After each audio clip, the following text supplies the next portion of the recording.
Bienvenidas todas y todos a un nuevo capítulo de Inventario, el podcast de Chiapas Paralelo. Mi nombre es Andrés Domínguez, soy reportero de este portal informativo y junto con un gran equipo pues seguimos apostándole a realizar contenidos pues que se nos hagan atractivos, contenidos que son coyunturales, históricos, sociales, de diferentes, medioambientales inclusive, en los cuales nosotros hemos apostado pues en seguir hablando a profundidad sobre ciertos temas. El día de hoy, pues recordarles a las personas que este podcast se ve y se escucha, se ve a través de www.youtube.com/Chiapas Paralelo TV y se escucha a través de Spotify, de Apple Podcast, de Google Podcast. Ustedes pueden encontrar, buscan Inventario o Chiapas y seguramente les salimos ahí como una de las referencias pues más cercanas que tiene pues los podcasts que hablan sobre Chiapas. No me enrollo más porque seguramente vamos a tener muy poco tiempo, aunque es una hora, para platicar con un gran máster, con un gran amigo, Fabián Rivera, ¿no? Entonces, Fabián, ahorita nos vas a decir quién eres, Fabián,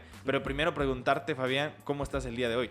Muy bien, la verdad ha sido un día muy productivo. Trabajamos en la oficina de la red de bibliotecas, atendimos a algunos municipios y aparte también algunas otras actividades, ¿no?, alternas que están relacionadas también con la difusión y la promoción de la lectura. De la lectura. Oye, Fabián, bueno, con Fabián hemos tenido una relación virtual cercana, muy, pues en diferentes momentos, ¿no? O sea, creo que Tuxtla, aunque muchos tengan la idea de que ya es una gran ciudad, sí, pues claro, nos contamos. Sí, claro. O sea, sabemos quiénes son y qué le gusta a cada uno y creo que eso ha sido una gran fortuna porque pues dentro de todo el ego que pueden haber en ciertos aspectos, creo que hay gente que vale muchísimo la pena y gente que te va a echar la mano y gente que te ayuda a crecer en ciertos aspectos. Uno de ellos era Fabián. Entonces, Fabián, pues ¿por qué no primero platicamos de tu aventura en la lectura? O sea, pareciera que es sencillo hablar sobre la lectura, pero bueno, o sea, ahorita creo que definitivamente es como muy complicado encontrar gente que le guste leer físico, no digamos digital, pero físico, que tenga esta onda de oler el libro y que, bueno, cada aventura, digo, ya contextualizándolo muy bien, de que de repente vemos una entrevista con Jaime Sabines, vemos una entrevista con José Emilio Pacheco, con el que hemos hablado recientemente, con Rosario Castellanos, y siempre tienen como una cuestión ahí mística con el libro, ¿no? O sea, de algo a detener, ¿no? ¿Cómo fue tu primer acercamiento con los libros, querido Fabián? Pues antes que nada agradecerte el espacio, querido Andrés, y como bien dices tú, la amistad que tenemos es virtual, pero afortunadamente estos espacios nos acercan y es muy grato poder platicar un poquito más, sobre todo hablando de la lectura. Pues mira, yo en realidad me acerqué a la lectura pues no tan joven, en realidad no vengo de un hogar de lectores realmente, ¿no? Yo los primeros 3 libros que tuve a mano fueron los de uno que se llama Marianela, de Benito Pérez Galdós. Un clásico. ¿No? Un clásico. El Lazarillo que se enamora de su pues de la niña ciega a la que cuidaba, ¿no? Pero bastante triste, oye, ¿no? pero, o sea, perdón que me meta ahí, pero bueno, yo conozco, o sea, ay, es que no debería decirlo, pero yo también soy ese chico que tú dices. Yo comencé a leer a los 20 años. Y mi primer libro, mira que casualmente fue también mi primer libro, así que tú digas que me enganchó al final, fue Benito Pérez Galdós y fue Marianela. Marianela, sí. Ese libro se lo dejaron a mi hermana en la secundaria. Nosotros estudiamos en la López Mateos, aquí en el mero centro de la ciudad. Y el otro libro era El viejo y el mar, de Hemingway. Y el último es una biografía de José Martí, que la publicó, creo que en una editorial de Cuba, me parece. Esos 3 libros para mí fueron mi única referencia, y de ahí, pues en la escuela, los libros de texto, algunos, los libros de lecturas básicas de la primaria, ¿no? Y de ahí yo tengo una experiencia muy particular. Con uno de mis tíos, hermano de mi papá, es mi señor padre, mi tío Eduardo, a quien le mando siempre saludos cuando relato esta anécdota. Ajá. Porque resulta que él un tiempo vivió en casa de mi abuela y trasladó todos sus libros al cuarto donde vivía. Entonces yo ahora sí que me escabullí en la casa de mi abuela y conocí la biblioteca de mi tío. Entonces ahí pues ya tenía obras diferentes, pues. Y además era bien curioso porque el espacio que tenía era un cuarto reducido, pero lo necesariamente acogedor como para poder leer en paz completamente y perderte leyendo toda la tarde sin problemas, ¿no? ¿Y Entonces, eso cuántos años tenías? yo tenía, mira, cuando yo descubrí esos libros de los que te hablo, tenía yo como 13 años. Curiosamente, y es algo que yo nunca he contado, cuando yo me acerqué más a los libros y que tuve oportunidad de leer ya bien, fue en una ocasión que me dio varicela. Entonces tuve que estar prácticamente encamado. Y ahí ahí encontré Marianela, encontré los otros libros y ahora sí que me los chuté. Y ya de ahí pasó el tiempo, ya como a los 14 o 15 años, ya conocí la biblioteca de mi tío Eduardo. Y luego también, curiosamente, me acerqué más y digamos que hice esta fusión con la lectura, o este ánimo, este vínculo, justamente cuando falleció el poeta Jaime Sabines. Recuerdo que lo acababan de mencionar en la televisión, ¿no? De que acaba de fallecer el poeta. ¿Fue 97 o 2001? No, 99. 99, perdón. De hecho está por cumplir un aniversario más luctuoso.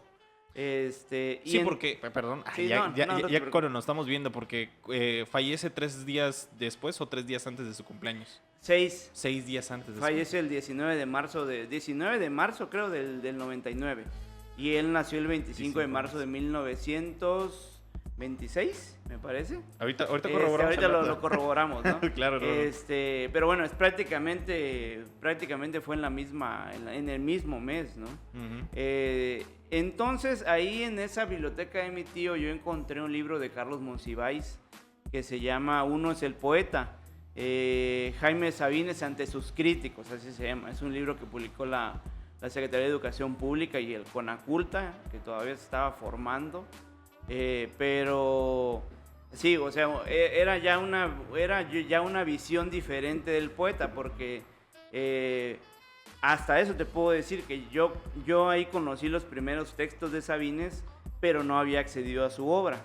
Entonces, cuando yo te hablo de este vínculo o esta conexión que se va construyendo poco a poco con los libros o con la cosa que tú quieras, es que después de que yo conozco este libro, yo busqué su obra y realmente no la encontraba, ¿no?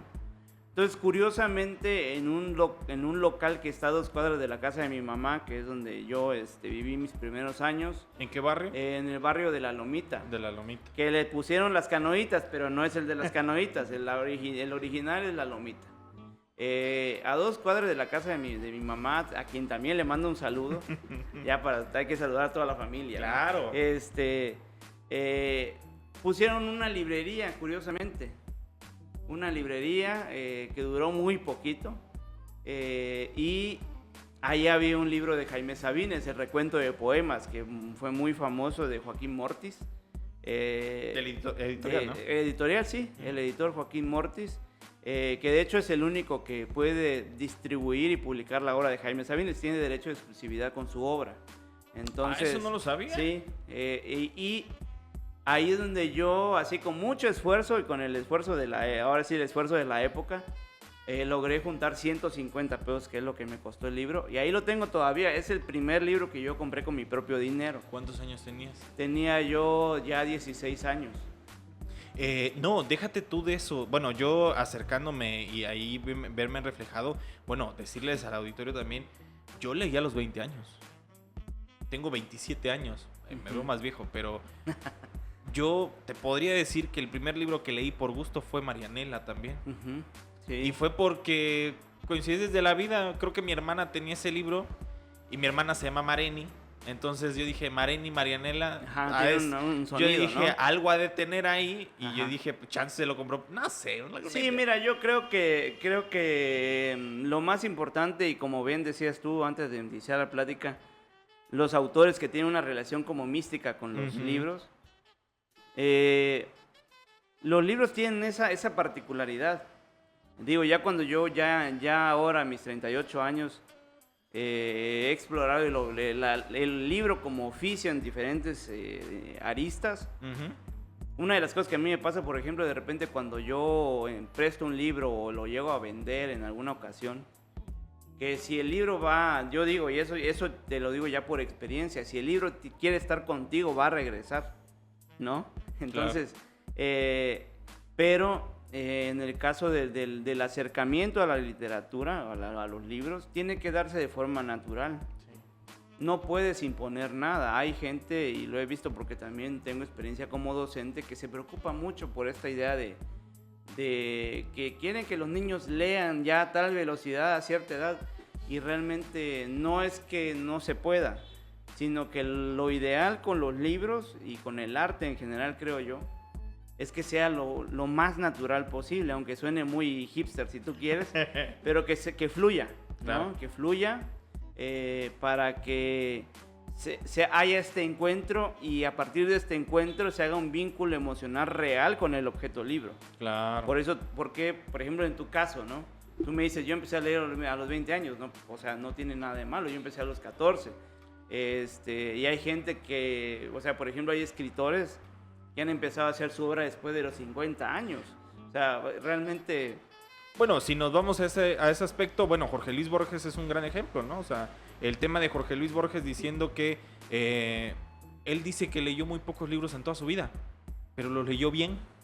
O sea, que le preguntaban porque, o sea, pasa que el típico escritor que tiene 4,000 ejemplares atrás, y de repente le preguntan, ¿cuál es tu libro? Que no sé qué, y agarra un libro así, ¿no? Y a Borges le hacen una entrevista diciendo, usted... Pues bueno, siempre lo entrevistamos en un sillón y no le vemos pues su libro, su gran biblioteca sí, atrás. claro. Dijo, es que yo no necesito leer tantos. No, Yo realmente leí no. y los leí muy bien. Entonces esa idea de Jorge Mira, Luis por Borges se me quedó ejemplo, bien. ahora que comentas tú eso, digamos, si nos vamos a leer bien libros, y también abordando un poco el tema de la originalidad de las obras, ahora tenemos muy a la mano un libro tan simbólico como la Biblia, por ejemplo. No, hombre, bueno. O sea, la Biblia es un visto desde un punto de vista dogmático, pues obviamente tiene Esa carga. esa carga, ¿no? Pero cuando tú ya lo lees, bueno, yo lo he leído un poco a saltos, pero sí conozco libros así como muy, digamos, caros a esa antología, porque es una especie de antología, Es una canon. Claro, Es claro, un claro. canon, ¿no? Por ejemplo, el libro de Job, ¿no? El libro de Job es un libro en el cual, digo, sin banalizar la historia, tú haz de cuenta que dices, ¿sabes qué? Dios le pregunta al diablo, ¿no? Oye, ¿dónde estás, no? No, pues aquí recorriendo la tierra haciendo el mal, ¿no? Sí, claro. Dame chance, ¿no? Y oye, fíjate que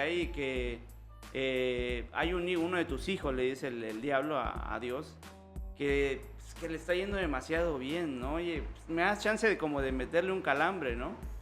Y dice Dios, bueno, pues, pero está bien, pero déjame pensarlo un poco, ¿no? Ya pues, mira, yo nada más quiero probar que realmente cree en ti, y vas a ver que cuando ya esté mal, te va a increpar, ¿no? Va a decir, oye, ¿dónde estás? Y que no sé qué. Y Dios dice, no, Job es de mis mejores hijos y vas a ver que no me va a fallar, ¿no? Claro. Entonces, yo lo planteo de esta manera y lo digo con todo respeto al credo y desde el punto de vista religioso. Pero si tú lo extraes de ese contexto, es una historia cotidiana de todos los días. Oye, ¿sabes qué? Es muy parecida, por ejemplo, a la historia del curioso impertinente que está en el Quijote, ¿no? Que es lo mismo, es alguien que dice, ¿sabes qué? Es un tipo que tiene a su esposa y su esposa está enamoradísima de él, pero un día le entra la duda y dice, oye, ¿sabes qué? Yo no creo que estés tan enamorada de mí, ¿no? No, ¿cómo crees? Y no sé qué, y bueno, siembra la duda, ¿no? Claro. Entonces un día le dice a uno de no sé si era su mejor amigo, pero un amigo, le dices, oye, y yo creo que mi esposa no está tan enamorada de mí. Ay, no, ¿cómo crees? Si yo veo cómo se quiere, ¿no? Mira, te voy a dar chance, trata de enamorarla, dice, y vas a ver que va a fallar. No, amigo, ¿cómo crees? Mira, yo te doy la autorización para que la busques y la cortejes, Claro. ¿no? Y al final se termina quedando con el amigo, ¿no? Entonces, Claro. a lo que voy es que cuando ya tú, cuando uno, creo yo, que ahonda en las raíces de la tradición o de la tradición de la que somos parte, pues a veces yo podría concordar con esto que tú comentas que citas a Borges, ¿no? Ujú. A lo mejor no es leer tanto, sino leer bien ciertas tradiciones y leer bien ciertos autores, digamos. Y también es bueno lo que comentas, me causa mucha, me evoca otro recuerdo de un escritor por ahí, cuyo nombre no voy a mencionar, Ok. pero que dice que leyó 15,000 libros ya, o sea, él tiene, ¿qué te gusta? Tiene vive todavía. 70 años, ¿no? Ah, bueno. Ok. Y ya leyó 15,000 libros. ¿Estás de acuerdo que la vida de una persona tiene en total, si son 100 años, son 36,500 días? Claro. Entonces, si lee 15,000 libros, prácticamente tendría que ocupar, ¿qué? 2 días por libro. O sea, es imposible leer 15,000 libros, ¿no? Y tampoco creo yo que sea sano leer tanto, ¿no? Yo déjate de... Yo digo, o sea... Me encanta, ¿sabes por qué? ¿Por qué, Fabián? Porque pareciera que hablamos de todo, pero todo es transversal, ¿no? O sea, eso me parece muy bien porque las ideas Ajá. fluyen muy, muy rápidas, ¿no? No, lo que yo creo... Bueno, hay muchas cuestiones. Yo creo que... y es a donde yo lo quisiera llevar, es que la lectura sigue siendo un acto muy individual. Claro. O sea, en el aspecto de que, bueno, yo también ahorita he tenido la fortuna de dar clases y me acuerdo ver una chica que muy callada, siempre muy callada, poca participativa, muy inteligente, pero que leía. De hecho, yo me acuerdo que yo entraba al salón y la veía leyendo. Y me iba y como que sacaba su libro y volvía a leer. Obviamente no interactuaba mucho, ¿no? Y nuevamente citamos a José Emilio Pacheco. Y José Emilio Pacheco decía, digo pues porque yo soy no sé, soy muy fan de él, ¿no? Entonces, de que él decía que pues nunca fue un niño muy sociable, pues, o sea, y que lo único que él pensó en su momento, que los únicos amigos y amigas que tenía en su momento eran los libros. Entonces, él comenzó a hacer eso, ¿no? Yo lo que te pregunto a ti, tú de forma emocional, ¿qué te evocaba a leer un libro? O sea, ¿por qué crees que leías un libro en ese momento? O sea, ¿por qué crees que iniciaste a leer un libro? Porque, a ver, la gran mayoría, si no es que todos y todas las que estamos leyendo libros de forma muy constante, no lo hacemos por el conocimiento y eso lo tenemos bien en claro. O sea, lo hacemos porque en verdad nos causa diversión o frustración o lo que tú digas, ¿no? En tu caso, ¿cómo es, Fabián? Pues mira, si me preguntas tú realmente en qué pienso cuando pienso en los libros, recuerdo mucho esas primeras lecturas que hice en el espacio que era de ese familiar de mi tío. Yo recuerdo con mucho aprecio el momento en el cual yo tomaba los libros y yo lograba concentrarme y pasar horas y horas leyendo, ¿no? Y es algo que te puedo decir sin temor a equivocarme, que es algo que he conseguido pocas veces. Porque sí, obviamente he leído libros completos, pero los he leído a saltos, ¿no? Por las diferentes necesidades, actividades y mucho más. Ahora, en este momento de mi vida en que yo también pues adquirí responsabilidades diferentes, ya tengo una familia, ¿no? Y el trabajo y bueno, una serie de cosas, ¿no? Pero yo te digo, a mí lo que yo disfruto es poder concentrarme y poder dialogar con el libro y entender todo lo que dice ahí. Así como me pasó con este libro de Sabines, donde yo conocí la visión de otros autores sobre ese autor que a mí me empezaba a gustar, yo te puedo decir, por ejemplo, que también ahí en esa biblioteca conocí por primera vez a Edgar Allan Poe. Uy, un grande. Sí. Pero yo no solamente conocí las narraciones extraordinarias, sino que hay un libro que yo la verdad, creo que fue mi primera experiencia con esta literatura que no te permite entrar a la primera, que es Las aventuras de Arthur Gordon Pym, así se llama el libro. ¿Cuál fue lo complejo de ahí? Que yo necesitaba un diccionario para saber dónde estaba ubicado el personaje que estaba hablando, porque estaban en un barco. Claro. Entonces, no, que en tal parte del barco va navegando a tal dirección, con un término técnico, va Sí. la marea, ¿no? Y la parte del barco y no sé El qué. nudo, la proa, Exacto, el casco. esa parte fue lo que a mí se me complicó. Pero si tú me preguntas, ¿qué es o cuál es la sensación, el Sentimental, claro. Ajá, la conexión emocional con los libros, para mí significan un refugio. Un refugio en el cual yo puedo pasar el tiempo. O sea, para mí el tiempo se detiene ahí, ¿no? Y eso también me evoca mucho a mi infancia, que yo también fui, en cierta manera, un niño muy solitario. Tenía mis hermanos y todo, pero ya después yo descubrí la amistad con los amigos del barrio, que jugábamos fútbol y pasábamos horas echando desastre en la calle, ¿no? Pero yo de niño, por ejemplo, jugaba mucho en la parte de arriba del techo de la casa de mi mamá y habían ladrillos. Nunca te caíste. No, había muchos ladrillos y había arena. Todavía no habían construido la parte de arriba. Entonces a mí me gustaba jugar con mis soldados. Tenía algunos soldaditos o muñequitos y me gustaba jugar a la guerra ahí con los monitos y me la pasaba. Me la vivía feliz horas y horas. Entonces esta idea de el refugio, ¿no?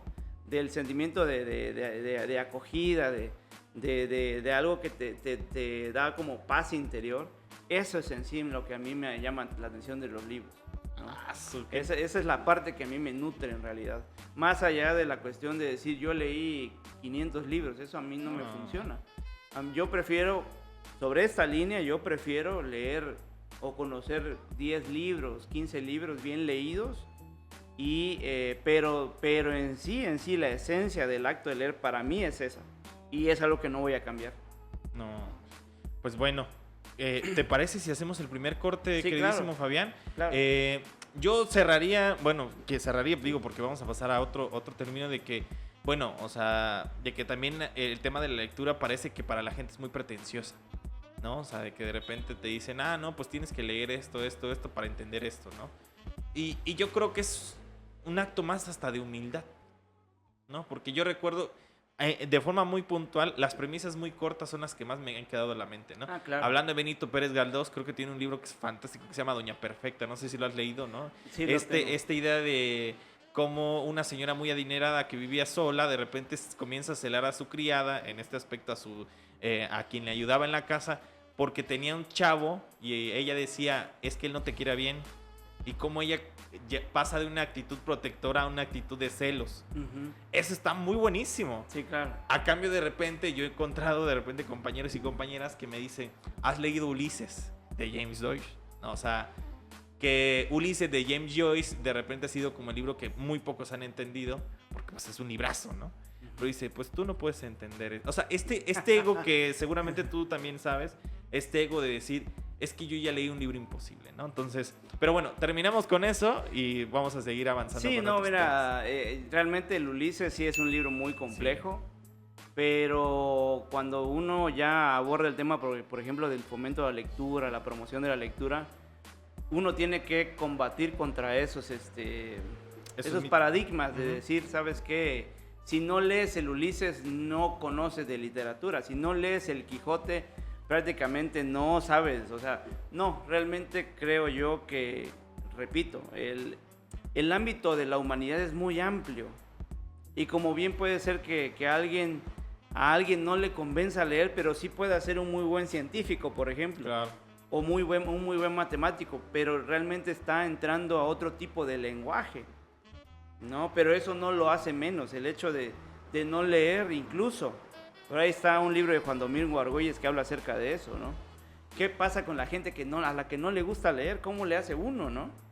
Entonces, creo yo que ahí es donde nosotros como promotores de lectura tenemos que empezar a explorar y a no satanizar los medios y las plataformas que existen actualmente. Tenemos que convivir con eso, Claro. ¿no? Entonces, una de las cosas que a mí siempre me gusta mucho decir, justamente en este ámbito de las frases matonas, como dijeras tú, humildad y obediencia. Creo que eso es básico, ¿no? Y eso a muchos no, como que todavía no les termina de calar, ¿no? Claro. Pero ante la sabiduría de un libro siempre hay que actuar así, creo yo, ¿no? Y si te causa placer leer nada más un poema o leer una novela completa, pues eres muy libre de hacerlo, ¿no? Como bien dices tú, es un acto individual, pero también creo yo que leer es un acto de resistencia. Claro, hasta revolucionario, ¿no? Exactamente. Pero Así bueno, es. lo dejemos ahí porque si no nos vamos a ir colgando. Pero bueno, pues nada, con ustedes, Fabián Rivera. Seguimos.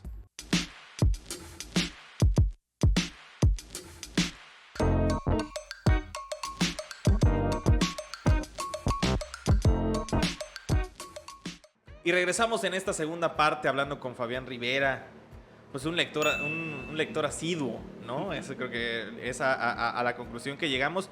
Pero más allá del lector, pues alguien que se dedicó o que se dedica, o podríamos decir, bueno, que vive, o sea, emocionalmente y económicamente de los libros. Yo te quiero preguntar, antes de avanzar con el tema de la red de bibliotecas, es ¿qué tan complicado es leer en Chiapas? O sea, teniendo en cuenta, yo sé que es una pregunta de tesis, diría, cuando siempre son como preguntas muy complejas, porque Tuxtla, pues sí, o sea, Tuxtla es...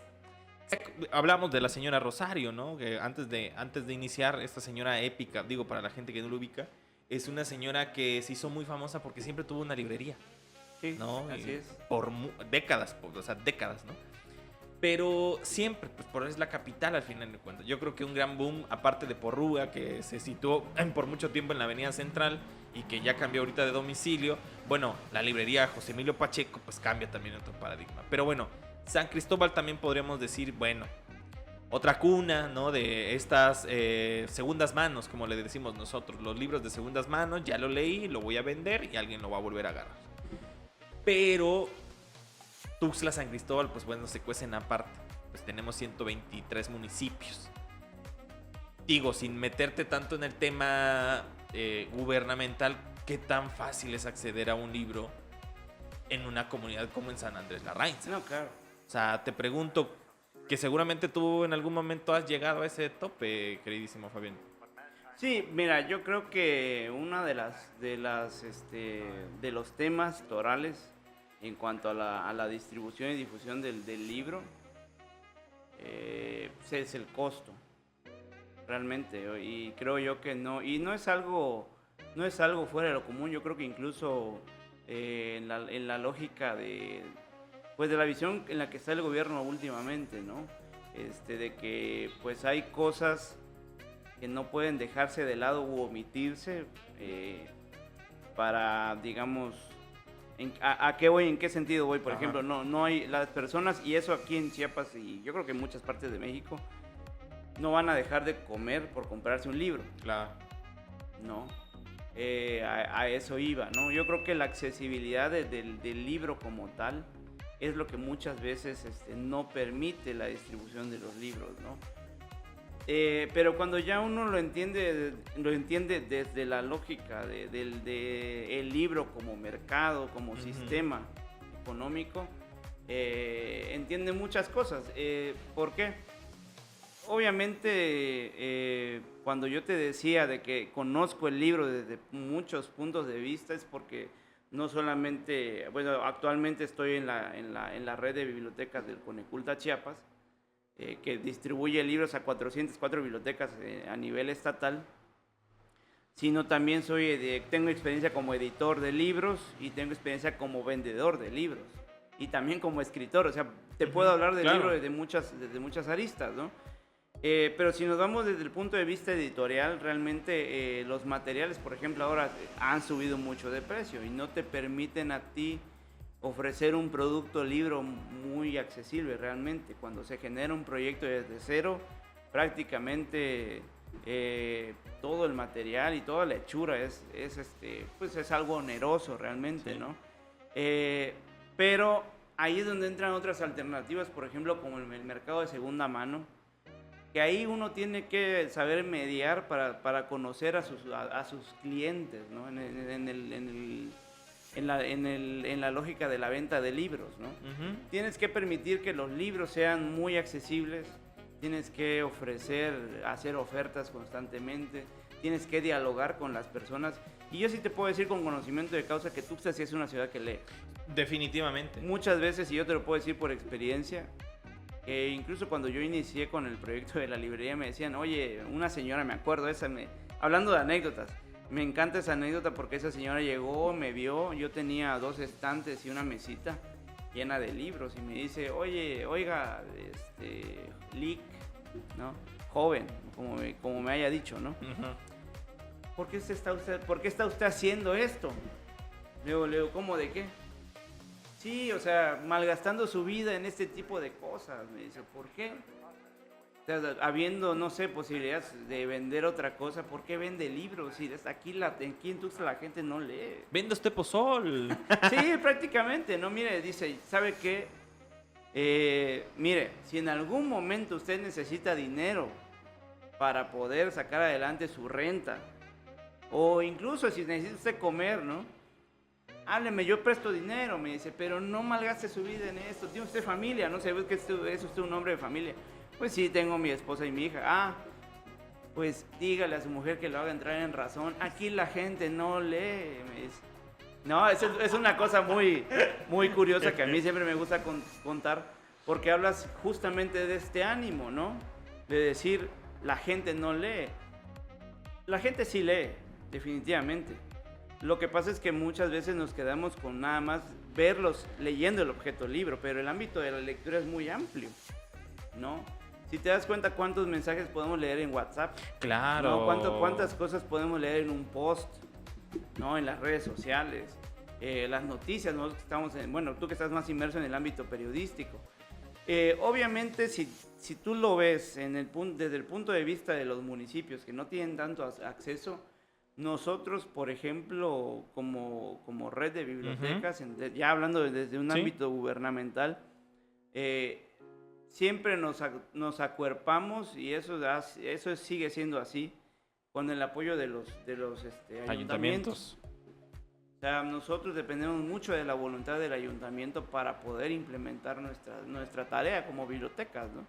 Entonces, obviamente también hay que hacer hincapié en que incluso el material que últimamente se ha estado distribuyendo es con la finalidad de que tanto los padres de familia como los maestros y por supuesto los niños y las niñas del estado tengan herramientas para conocer los libros, ¿no? Claro. ¿Cómo le exiges tú a un niño que te hable de un tema como el Quijote, que te hable de un tema de la literatura universal, si a veces no tienen acceso al libro, pues? Claro. Entonces, realmente, y por eso yo desde que llegué a ese espacio, yo siempre he dicho que que la difusión del libro es una labor apostólica. Como mormón llegando, tocando puerta por puerta. Vamos tocando de puertas en puertas.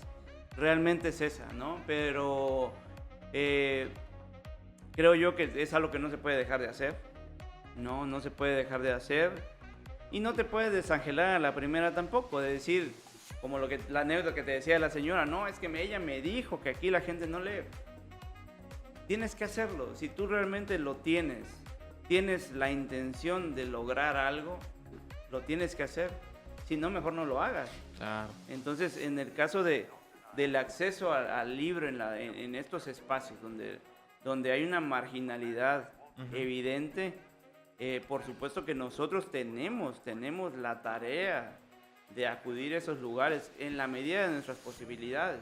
Claro. Para poder decir, ¿sabes qué? Bueno, a lo mejor y no se van a hacer lectores de la noche a la mañana, pero sí te puedo decir que hay lugares donde ni siquiera saben lo que es un libro, ¿no? O que nunca han tenido la posibilidad de tener un libro en sus manos, y eso es algo innegable. Es como en el tema de las librerías, igual hay gente que no sabe cómo es una librería, que ven un montón de libros, piensan que es una biblioteca, pero no es una biblioteca, es una librería. O sea, en resumen, lo que tenemos mucha tarea por hacer. No es algo que se vaya a lograr de la noche a la mañana. No es algo que sea una tarea de solamente porque está este gobierno ahorita y ya al siguiente. No, es una labor transeccional, una labor Hasta histórica, histórica, creo yo, ¿no? Entonces, Claro. repito, también tiene uno que entender el contexto, ¿no? Claro. De cada espacio. Pero sí, lo que te puedo decir es que en Chiapas hay comunidades muy activas de lectores, y hay municipios donde, o sea, la lectura sí es como algo muy, muy patente, ¿no? ¿Cómo cuáles, te acuerdas? Por ejemplo, tenemos nosotros la única biblioteca modelo del estado que está en Las Rosas, Villa Las Rosas. Villa Las Rosas. Sí. Y eso te lo puedo decir con conocimiento de causa. La gente quiere su biblioteca. ¿Y cómo es quererla? A ver, Fabián, porque parece, o sea, querer puede ser de forma muy amplia, ¿no? O sea, Querer la biblioteca es utilizarla. ok. O sea, querer la biblioteca es utilizarla. Querer la biblioteca es exigir que traiga más libros. Es estar al pendiente de las actividades, es ser parte de una comunidad, que creo yo que esa es como la base de la biblioteca y la base del libro como tal. Sí, yo te hablaba hace rato del libro como una especie de refugio ante un contexto que puede ser muy complicado. También te puedo decir que es se genera una especie de enraizamiento, si se vale el término. Ujú. Genera comunidad, los libros generan comunidad, Claro. ¿no? Entonces, por ejemplo, cuando nosotros vamos a hacer una donación de libros, acá, por ejemplo, en ciudades ya más desarrolladas, o ciudades medias como la de Tuxtla Gutiérrez, donde estamos nosotros, Ujú. las enciclopedias acá pues prácticamente ya no son de utilidad, pero tú llevas una enciclopedia, un conjunto de enciclopedias a las comunidades y está el maestro ávido de contenido para sus alumnos. Están los alumnos ávidos de ver qué más hay para poder hacer sus tareas. O sea, realmente el libro como tal, no, como comentábamos hace un rato, leer no solamente es un acto de esparcimiento, no solamente es un acto de resistencia, no solamente es un acto revolucionario, sino también es un acto de formación y de voluntad. Sí, claro. Sí, yo ahí abonándote un poco sobre lo que pienso al respecto, yo sí creo que también tiene que ver con una cuestión de accesibilidad. Y te cuento también te cuento muchas cosas. Yo creo que lo principal es que, bueno, cuando algo que está muy orgulloso, por ejemplo, la librería José Emilio Pacheco, es el hecho de que pues, se han convertido, bueno, a la librería le ha pasado de todo. Lamentablemente, ¿no? O sea, yo sí me acuerdo que cuando llega a la librería José Emilio Pacheco, porque yo estaba estudiando justo en Humanidades, las ventas nocturnas, haz de cuenta que era ventas nocturnas de Liverpool. O sea, llegaba gente como... Haz de cuenta que ya lo debía. O sea, llegaban gente, jóvenes sobre todo, ese era lo más chingón de ahí era eso. O sea, ver jóvenes como yo, como otros compas de que, güey, no tengo... O sea, es 50 pesos, güey, pero decías, bueno, me la voy a rifar, me voy a comprar el Popol Vuh. 49 pesos te costaba. De hecho, hace poco fui, 49 pesos sigue, ¿no? Libros que dices son una riqueza impresionante. Esa es una de las cosas que yo me acuerdo, ¿no? De decir que era de los mejores posicionados que tenía en el país hasta que hubo una primera remodelación del Boulevard Belisario Domínguez, luego hubo otra remodelación y luego, bueno, ahí va poco a poco la librería. Lamentable. La otra es, te cuento, una grandísima anécdota, ¿no? O sea, yo siempre he vivido en el barrio Bravo de la Albania, ¿no? Y la Albania alta, bueno, la alta y la baja se divide solamente por el parque. Ya ves que está el parque grande, que está una cancha de fútbol, una cancha de básquetbol. En ese momento un kiosco que para la época era como una novedad porque muy pocos parques tienen kiosco. A la Albania sí lo tiene. Y abajo había como un tema de ejercicio. Pero la gran diferencia es que ahí había una biblioteca. Y yo me acuerdo, y ya cuando estuve grande quise volver ahí, pero nunca la encontraba. Era hablar con la bibliotecaria. Y yo recuerdo desde hace muchísimo tiempo que nadie se llegó a apropiar de la biblioteca. O sea, a la señora la veía. Yo me acuerdo, digo, ya a la distancia, ¿no? Pero me acuerdo que la señora siempre, pues, o sea, las bibliotecas, digo, la gente que conoce la Albania o las otras típicas de biblioteca, son salones, ¿no? Son como unos salones, ¿no? Y estos salones, literalmente, pues tienen una puerta. La señora siempre estaba en la puerta. Inclusive, bueno, el Parque de la Albania pues tiene como unas andadoritas que tú puedes caminar pues para cruzar de lado a lado. Y al lado está una primaria, ¿no? Y yo nunca entendí por qué la señora nunca... Yo inclusive decía que era muy malhumorada porque siempre la veías enojada. Yo tal vez hasta incomprendido, ¿no? Porque... Ajá, claro. Pero luego me puse a pensar, porque ella obviamente era trabajadora del ayuntamiento, pero dije, ¿cuántas conexiones no pudo haber tenido esta señora con verdaderos niños y niñas lectoras, ¿no? Y yo pasaba todos los días ahí porque tenía que ir a la primaria, ¿no? ¿Y cuántas de esas no hay en el estado? Pero bueno. Sí, es un punto bien interesante. De hecho, una de las líneas que se trabajan desde el ámbito de las bibliotecas es la formación de los bibliotecarios. O sea, realmente cuando yo te hablo de esta labor apostólica, ¿no? De echarse al hombro los libros para poder ir, eso es algo que nosotros tenemos que hacer. Claro. Incluso una de las situaciones que nosotros hemos implementado ahí, pues que nosotros, el hecho de estar sentado en un puesto directivo no te hace, no me voy a manchar las manos, ¿no? No voy a cargar una caja porque yo soy el director. Para nada, realmente... Hay que descargar camiones. Sí, exactamente, todos tenemos que sumar. Claro. ¿No? Todos tenemos que sumar, o como cuando vamos a recibir a algún, pues alguna persona, ya ni siquiera un funcionario de algún ayuntamiento, alguna persona que llega a solicitar genuinamente una donación de libros. Cuando yo veo a una persona así, venga, por supuesto, a ver, claro. vamos a ver cómo le ayudamos, porque funciona como... digamos, tú no puedes fallarle a la voluntad de esa persona que de manera personal se tomó el tiempo de ir a preguntar, oiga, ¿cómo le hago para que me den libros, no? Yo creo que esa parte también nosotros la tenemos que ir capitalizando, pero repito, sí es una tarea que no se va a acabar nunca, ¿no? Y yo creo que abonándote ahí a la discusión, porque creo que no vamos a llegar a nada, es que hay muchos retos. Sí, claro. O sea, yo creo que desde la forma del consumo, ya hablando de temas de comunicación, cómo los consumos se han diversificado, inclusive Facebook, o sea, te digo porque pues yo también tengo estudiantes, ya es como una cuestión old, o sea, ya es una cuestión vieja. ¿Por qué? Porque tenía muchas letras. O sea, dicen, por eso optan más en Instagram. Un gran cuadrado y letritas bien chiquitas. Y nunca entendí, porque bueno, eso hace fue unos años antes de que entrara TikTok, era de, ¿por qué tanta gente se va a Instagram y no a Facebook? Para mí era lo mismo, pero no.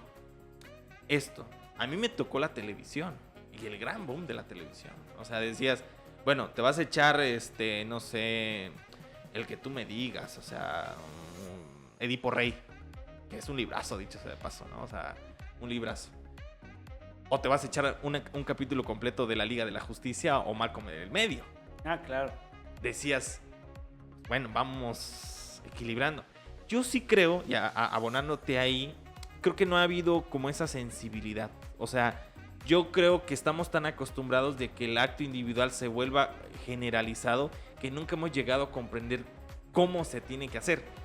Yo sé que es complicado describirlo, porque sí es complicado, pero es como decirle a alguien que definitivamente no comprende tu contexto, hazlo, ¿no? O sea, decir, es que, ejemplo, ahorita vemos decenas de videos en TikTok diciéndote, vas a hacer así. Lo decía yo en un podcast, ¿no? De que 3 pasos para acomodar muy bien tu cama.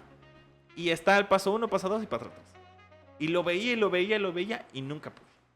Y es así como a veces no tenemos como que la misma, ese mismo olfato o esa misma conducción para entender el tema de la lectura, porque parecíamos que el tema básico de la lectura es ponte, lee y dale vuelta a las páginas y así vas a aprender a leer.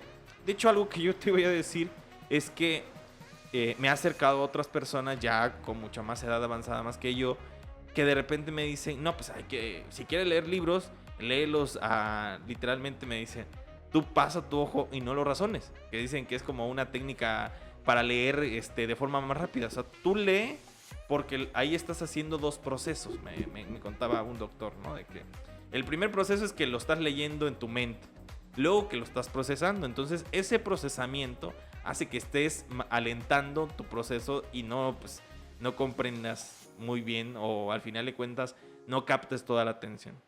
Y yo le preguntaba a usted cuántos libros lee a la semana, algo así como tú me mencionabas. Depende, son 300 o 400, me echo unos 2. Si son 100, pues me echo por echar unos 4. Ujú. Yo sigo la máxima, 20 al día, ¿no? 20 bien leídos, si me clavo 40, si me clavo 60 y si quiero llego a los 100. Entonces, son como no hemos llegado a comprender. Luego llega, creo que un tema paradigmático es el tema del celular. O sea, yo no puedo llegar con las y los estudiantes a decirles, a ver, chicos, cómprense un libro y vamos página por página por página. No, ya no se puede. O sea, y yo, al menos de forma personal, creo que yo estoy muy familiarizado en el tema de que obviamente tiene que haber más apertura. O sea, es como el tema de Wikipedia. Yo lo veía así como el tema de Wikipedia. El tema de Wikipedia es como decir, nadie te va a decir que es correcto hacerlo, pero todos lo hacen. Más o menos así es esto. O sea, creo que al final de cuentas es pensar cómo vamos a diseñar un método que sea, al final de cuentas, bueno para todos y todas. Y que lo llegamos a entender. Y creo que es también un tema de moda. Y ya lo dejaría ahí. Ujú. ¿Por qué? Porque mi directora de tesis, a quien quiero mucho y estimo, que se llama la doctora Florence Toussaint, menciona que ella, cuando literalmente leía, sus papás les regañaban. Y yo es algo que yo les pongo a leer. Pues le pongo el ejemplo a mis estudiantes, ¿no? Diciéndoles, a las y los estudiantes, diciéndoles, hace 50 años, que tampoco es tanto tiempo para la historia de la humanidad que se tiene, te regañaban si tú leías un libro. ¿Por qué? Porque el libro era como el celular en su época, ¿no? Ujú. Y ahorita te piden a gritos, a salmos y a rosarios que tú leas un libro, ¿no? ¿Tú qué opinas al respecto? Digo, lo hice el súper largo, pero bueno, ¿tú qué opinas al respecto? Yo creo que Fabián? tenemos que entender nuestra época. Tenemos que entender dónde estamos parados. Estamos en una... Nosotros, bueno, yo soy de la generación de la transición digital. O sea, yo grababa, y no sé si tú lo hiciste, pero yo escuchaba la radio, compraba ¿Cassettes? mis cassettes limpios y esperaba que el locutor no hablara, ¿no? Para que pudiera yo grabar una canción que me gustaba, ¿no? Ujú. Y igual, yo fui, así como fui de la generación, ¿no? De la generación que grababa en el cassette y que esperaba que no se trabara la cinta, ¿no? También soy de la generación del canal 42, Claro. ¿no? El canal 42, ¿cuál era el canal? Ya saben qué canal, ¿no? Tenías que esperar a que se juntaran las rayas para poder ver algo, ¿no? Ujú. Entonces fui de esa generación de la televisión por cable por primera vez. Yo tengo muy presente la formación que a mí me dio MTV, por ejemplo. Claro. Ahí conocí a Pearl Jam, ahí conocí a A los a Red Hot Korn. Chili Peppers. Exactamente, Red Hot Chili Peppers, Korn, toda esa generación de Smashing Pumpkins, o sea, Claro. Depeche Mode. exactamente, o sea, ahí conocí esos contenidos, Claro. ¿no? Y después me tocó también que el compañerito pudiente de la cuadra se comprara una computadora y que esperamos a poder teclear algunas cosas en la computadora y ver que se detenía el cursor. Pasamos el disquete de un cuarto, de un cuarto, un octavo. O sea, es una transición realmente, ¿no? Pero yo creo que no podemos perder de vista que estamos en una realidad multiplataforma, ¿no? Una realidad multiplataforma y tenemos que entender la lógica de cada plataforma, pero más allá de la lectura, y es lo que yo te comentaba hace rato, más allá de solamente decirle la lectura, es el conocimiento, creo yo. No le puedes... Hay niños que te pueden resolver una ecuación sin ningún problema. Y no son pueden no ser grandes lectores de literatura, pero sí grandes lectores del tema de matemáticas. O sea, el conocimiento es muy amplio y de hecho, cuando tú ves el ámbito de las bibliotecas y de cómo están estructuradas, son los ámbitos del conocimiento. La estructuración de una biblioteca está de acuerdo a los ámbitos del conocimiento. Me acuerdo mucho de una anécdota ahora hablando del ordenamiento de las bibliotecas, de un lugar, no recuerdo ahora el nombre, donde la persona, la encargada de la biblioteca se empeñó en que los libros estuvieran organizados de forma alfabética. Y decía, es que ese es el orden que deben de llevar todos. De la A a la Z. De la A a la Z. No hay otro orden. Para mí eso es lo correcto. Y les decía yo, es que es como si en un supermercado quisieras poner el arroz. ¿Con qué otro producto se te ocurre con la letra A? Con la alcachofa. Con la alcachofa, ¿no? O sea, ¿quieres colocar todo por índice alfabético? No se puede. Tienes que construir y tienes que pensar en la biblioteca como en... Al lado de abrigos, por ejemplo. Exactamente. O sea, el arroz al lado de un abrigo. Arroz, abrigo y alcachofa. Exactamente. No puede ser así. No, entonces creo yo que más allá de satanizar, porque eso lo dice ahora justamente en la biblioteca centenaria, que es la que estamos distribuyendo ahora, justamente hay un libro que habla acerca del qué no hacer ante los niños para promover la lectura. Y ahí uno de los consejos que da es: no satanices el celular, considéralo una plataforma para que ellos puedan acceder al conocimiento. Claro, no les vas a poner a hacer un juego didáctico, pero sí tienes que encontrar estrategias para que incluso herramientas que se han banalizado tanto como TikTok puedan servir para difundir el conocimiento. Y sí hay plataformas, Claro. sí hay opciones, ¿no? Bueno, yo digo, cierro este bloque. Bueno, Javier Ibarreche es un muy buen ejemplo, ¿no? Javier Ibarreche es este tiktokero que era un maestro de español y que de repente le gustaba el cine, y por su peculiar forma de subir formas en TikTok, ahora ya es crítico de cine, ya, o sea, supo. No, o sea, al Sí, final claro. de cuentas supo manejar la plataforma y supo identificarse como... Supo comunicar cierto tipo de conocimiento, Ajá. ¿no? Habla de acuerdo a una generación. O sea, una generación habla así. Y si te das cuenta, hay un concepto también ahí que va fluyendo dentro de todo esto que estamos platicando, que es lo random, Sí. ¿no? O sea, ¿cómo le haces tú para poder hacer que el conocimiento fluya a través de una plataforma que se convierte en algo random, que es, por ejemplo, TikTok? Como bien te puedes encontrar un video que te habla de los estoicos y de repente te encuentras a Dua Lipa bailando, ¿no? Sensualmente, ¿no? Y de repente, es que ahora sí, scrolleas, ¿no? Sí. Y te encuentras a un gatito que está maullando porque tiene hambre. O sea, ¿cómo tú entras y tratas de comprender todo ese caudal? Porque es un caudal lo que Claro. estamos presenciando. Todo ese caudal de opciones a las cuales están sometidas las juventudes, ¿no? No. Pero más allá de decir, ¿sabes qué? Esto no sirve. Si hay un interés real, tenemos que entrar a la dinámica, ¿no?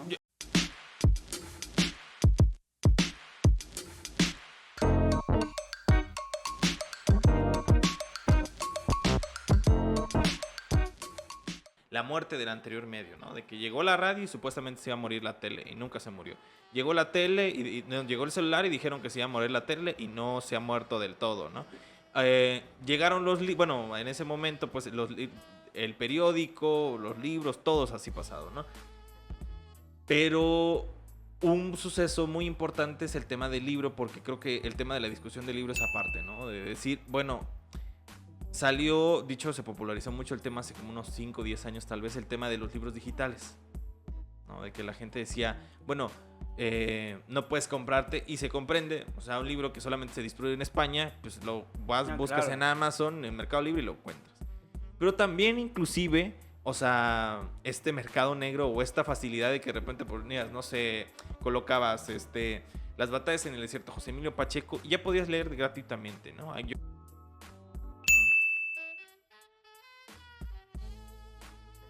Es algo que yo le decía también a unos estudiantes. ¿Por qué creen que siguen viviendo en las bibliotecas? Porque al final de cuentas el libro físico sigue Claro. teniendo esa resistencia. ¿Cómo lo ves? Mira, el porque libro- si no, digo yo, apuntándote, si no hiciéramos bibliotecas digitales, ¿no crees? No, claro, mira, realmente lo que tú acabas de comentar es crucial. Hay por ahí un libro que habla acerca de la historia del libro. Ahora mismo no tengo el título, igual ahorita lo consulto y te lo comparto para precisar. Pero cuando ya tú observas la historia del libro, primero, el infinito en un junco, Claro. ¿no? Es una versión novelada de la historia del libro, pero hay un libro que se llama La aparición del libro, y donde te habla del libro como objeto, no solamente como objeto de difusor del conocimiento, sino también en el ámbito económico, sociológico, histórico, de cómo se fue vinculando con la sociedad, de cómo, por ejemplo, en el tránsito de la historia del libro, a través de su historia, han surgido incluso oficios. Por ejemplo, en el antiguo Egipto se habla de que habían escribas a doble mano. Claro. Ah, no, imagínate. ¿No? O escribas que eran verdaderos artesanos de los pictogramas, o no sé ahora mismo cómo se llama, ¿no? Pero ha sobrevivido a muchas condiciones. Claro. ¿No? Incluso en condiciones mucho más complicadas que ahora, por ejemplo, la Edad Oscura, la Edad Media, ¿no? Donde prácticamente los únicos que tenían los libros eran los monjes. ¿Por qué tenían miedo de que los libros se leyeran? Porque prácticamente era el acceso al conocimiento. Incluso el mundo medieval está estructurado para que haya un temor a la divinidad. Por eso las cúpulas góticas, ¿no? Uh-huh. Porque la idea era, mira, allá está Dios y aquí estás tú. Y Claro. si tú no obedeces de aquí, de las profundidades de esta oscuridad, va a salir el demonio y te va a devorar, y va a devorar a tu familia, a tus hijos. O sea, hay un castigo, ¿no? Una onda simbólica. Exactamente, pero al no haber otra opción, imagínate ese contraste de la Edad Media, de la Edad Oscura, a una edad donde hay demasiada luz, que es la que estamos viviendo ahorita. No, hay demasiada luz. Hay demasiadas cosas por ver. Y yo creo que hasta literalmente, o Claro. sea, demasiada luz, o sea, Demasiada luz, sí, o sea, efectivamente. luz así es. en la computadora, luz en el celular, luz Así es, en la así es. tele. Y mira, en sí, lo que te puedo decir es que en el ámbito del libro físico como tal, ¿se pensó en algún momento de que iba a desaparecer? No, realmente no. Yo creo que el que es lector como tal, y sí hay una gran cantidad de lectores, apela al libro físico. El hecho del objeto, ¿no? El objeto, tocarlo, olerlo, Quitarle el plástico. esta sensación, e incluso en el ámbito del consumo, este acto de romper, de desvirgar el libro, por decirlo de alguna manera, genera fidelización, ¿no? El hecho de, hablando también de cómo ciertos actos evocan algunos sucesos muy íntimos. Claro. El hecho de abrir un regalo por primera vez, ¿no? Y hablamos, digo, para no irnos tan lejos, ¿cómo termina uno libro? ¿No? O sea, por ejemplo, yo me acuerdo que el primer libro que leí así de forma bien extensa, que eran como 400, 500 hojas, yo sí me tardé como un año. Ahí lo traía yo. O sea, me acuerdo que lo saludo muy bien a mi ex profesor, que me decía, pues te voy a dar este libro, se llama Comunicación y Poder de Manuel Castells. Imagínate, yo 21 años, 22 años, 23 años, leyendo un libro así de súper intenso. Luego de ahí me di cuenta que no era por ahí, pero obviamente lo necesitaba para hacer mi tesis. Pero me tardé como un año. Sí, ¿no? no, O sea, y además es una materia dura, pues. Claro. Ya cuando tú hablas desde el ámbito académico, es complejo, no Claro. es cosa sencilla. No, pues, o sea, por ejemplo, es lo que yo te decía, o sea, digo, ya ahorita que seguimos, creo que se me hace importante, digo, para ir cerrando y ir, creo que otro tema que se me hace más o igual de fundamental es el tema de las distancias. Yo me acuerdo que cuando le hacen nuevamente, evocando al gran José Emilio Pacheco, decía que él hizo el libro de forma tan sencilla, pues para que alguien que de repente toma el metro, no sé, el metro de Cuatro Caminos a Tasqueña, que es la línea azul de la Ciudad de México, pudiera leer completamente el libro desde el punto de inicio al punto final. O sea, su idea era eso. Bueno, entonces vemos cómo en Tuxtla, y es la experiencia que yo tengo, o sea, yo leí en los colectivos y no he sido el único, creo. He visto mucha gente que sí lleva, bueno, obviamente la gran mayoría lleva el celular, pero sí yo fui un lector asiduo, e inclusive hasta me mencionaron mitos de leer en movimiento. Se te va a caer la córnea, me acuerdo que una vez me dijo una amiga, ¿no? De que se Ajá. te va a caer la córnea. No sé, ¿es verdad? ¿No es verdad? No, No, no, no. entonces yo alguna vez me dijo, a mí me dijeron que, no sé si porque me quería meter miedo, pero me decía, no puedes leer, porque imagínate, yo viví en la Albania, en el barrio Bravo de la Albania, y el único colectivo que me podía llevar a la 58, la 91, la 90, si es que estaba. Y para llegar al lado poniente, casi la salida de Tuxtla, que era en la universidad, ahí en la Facultad de Humanidades, mínimo sí me echaba 25 minutos, mínimo. O sea, si iba a rompemadre, 25 minutos, 20. Si iba muy lento, no te digo, o sea, 40 minutos, 50 minutos. Ya cuando me pasé a vivir en otro lugar que viva aún más lejano, ya era 1 hora para llegar allá. ¿A qué punto quiero llegar? De que la gente, sí existe ese pretexto generalizado de decir, es que no puedo leer porque no me da tiempo. Y yo encontré en el colectivo, digo, si les puedo como pasar ese tip, un buen espacio para leer. Sí, por increíble que parezca. ¿Verdad? A ver, ¿tú qué opinas, Fabián? Pues mira, yo lo que hacía cuando iba en la combi a veces escribía, ¿no? O sea, ahí digo, no, ahí obviamente es imposible, pero digamos que buena parte de lo que yo he alcanzado a escribir lo gesté ahí, porque había tiempo para pensar, realmente, Claro. ¿no? Había tiempo para pensar y también creo que tocaste un punto bien interesante que es válido leer donde tú quieras. No hay gente que lee en el baño. O sea, yo he visitado casas de amigos que tienen hasta casi una mini biblioteca ahí en el baño, ¿no? O sea, o en su cuarto, acostados, sentados. A mí me gusta mucho leer de pie, me gusta leer en voz alta. De hecho, cuando hago edición de libros, es una herramienta que he utilizado últimamente que me funciona mucho. Porque hay una parte de la edición que es la corrección de estilo y ortotipográfica, es leer en voz alta, porque luego leer y corregir es pesado. Entonces yo agarro y empiezo a leer el texto y me grabo y voy leyendo, a ver, ¿suena bien o no suena bien? Suena raro. Va una coma, va un punto y coma, va un punto y seguido, se separan los párrafos, cómo se construye la frase. Esa parte es bien interesante, digo, es otro ámbito del oficio del libro, pero a lo que voy es que es válido. Realmente, cuando habla uno justamente de un acto individual y de un acto de resistencia, la resistencia no es solamente agarrar una bomba molotov y tirarla a un edificio, no. No entrar a clases. O no entrar a clases, ¿no? No, la resistencia es manifestar nuestra individualidad. Y si yo quiero leer de pie, pues puedo leer de pie. Si yo quiero leer acostado, pues leo acostado. Si quiero leer en la combi, leo en la combi, ¿no? Pero sí hay un punto bien importante que es la voluntad.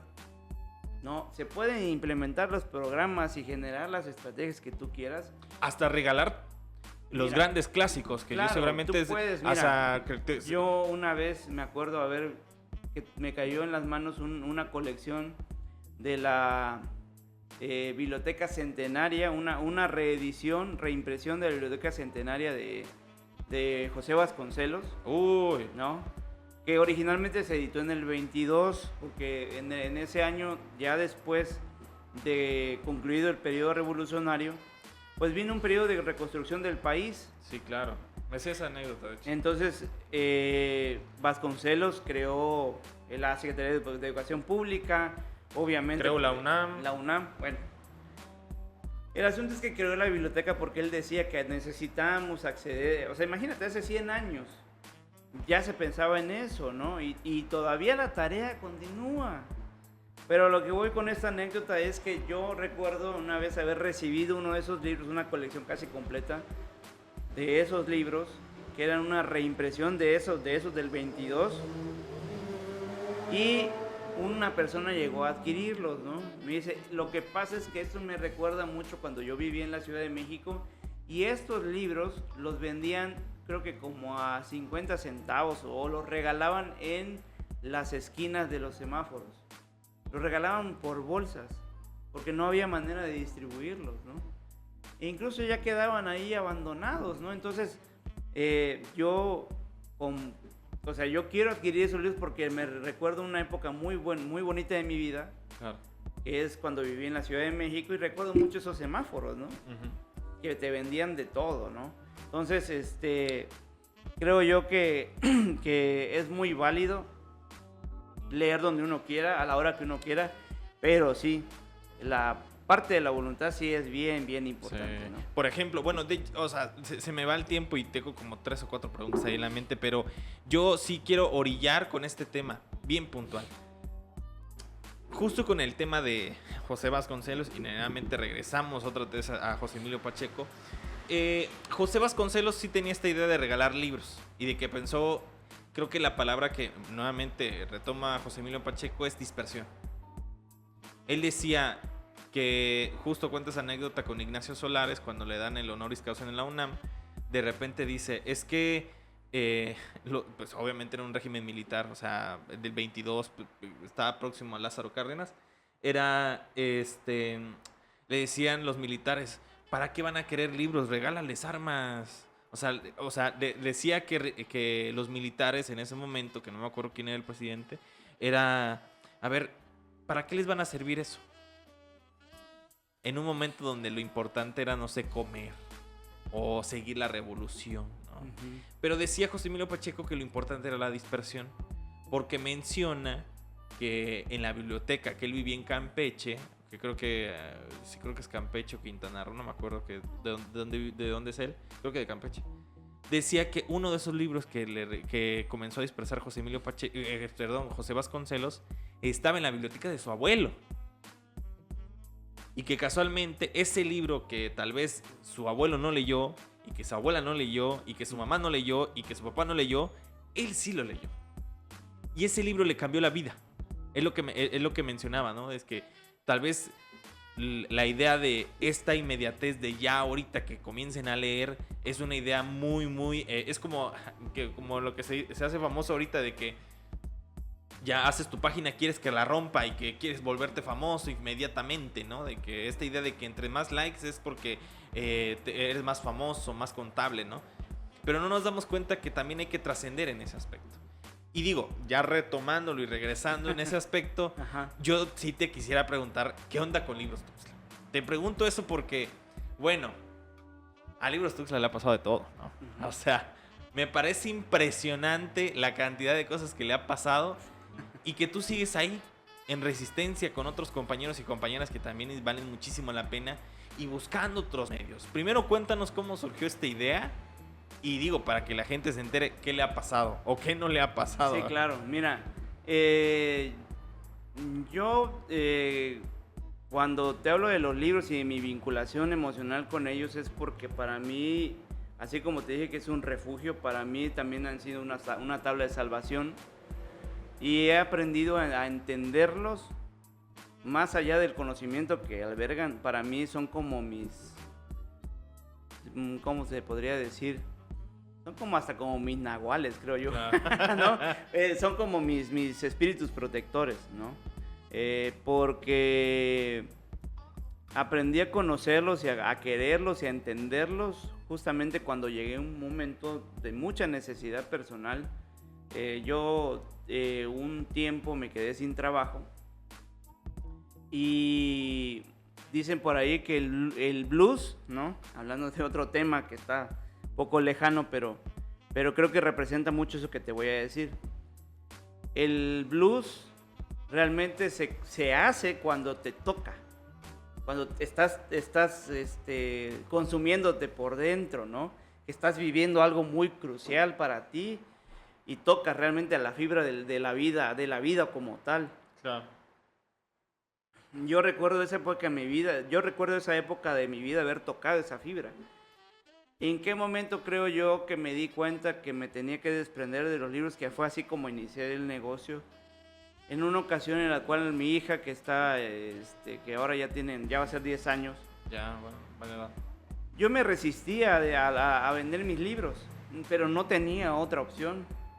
Entonces yo recuerdo muy bien que en una ocasión ella llegó, estaba muy chiquita y me dijo que que iba a ir a la escuela, pero le dolían mucho ya sus piececitos para ponerse los zapatos, pero yo no tenía dinero para poder comprarle unos zapatos.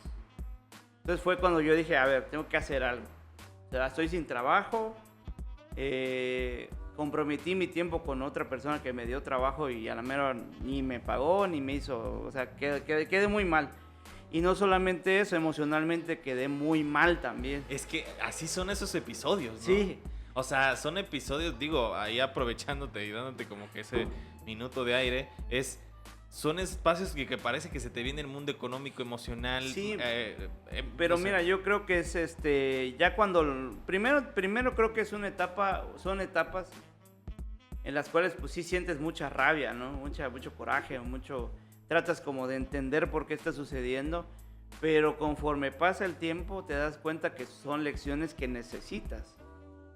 Porque de verdad, o sea, si no tocas ese fondo, realmente nunca terminas de entender muchas cosas. No ves realmente el potencial que puedes alcanzar. Uh-huh. Entonces yo dije en esa ocasión, bueno, está sucediendo esto en mi vida, yo no puedo quedarme de brazos cruzados y yo me quiero dedicar a esto. Entonces lo que hice fue empezar a vender mis libros con mucho dolor, con el dolor de mi corazón, pero dije yo, bueno, hay episodios de la historia donde han tenido que quemar las naves porque ya no hay de otra y no tienes de otra y lo tienes que hacer porque lo tienes que hacer.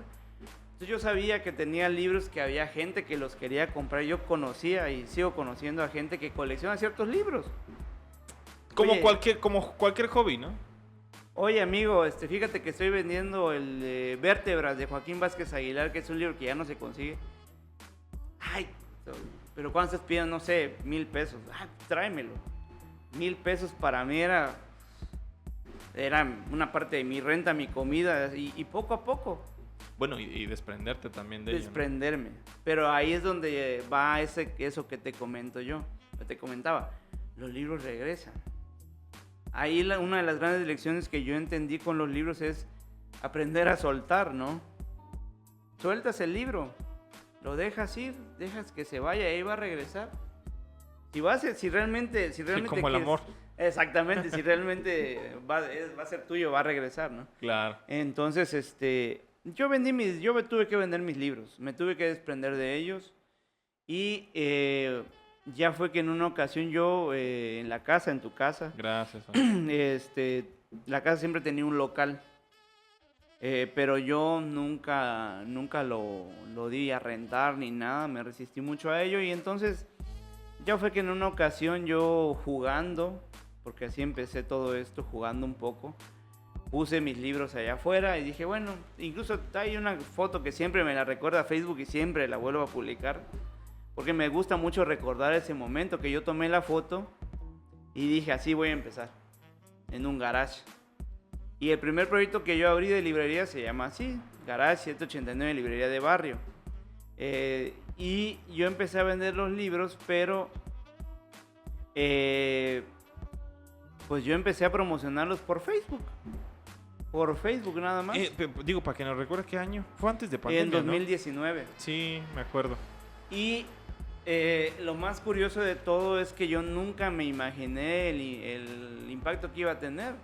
Recuerdo que en una ocasión estaba yo como pensando qué iba yo a hacer con el negocio. Se me ocurrió hacer un remate. Y yo la casa la tengo, bueno, donde vivimos con mi esposa y mi hija, está en el barrio de San Francisco, barrio Bravo de San Francisco. Y yo dije, bueno, aquí no va a venir nadie, pero bueno, lo voy a hacer, ¿no?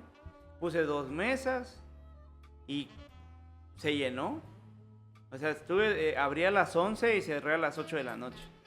Y me pude financiar para pagar algunas cosas.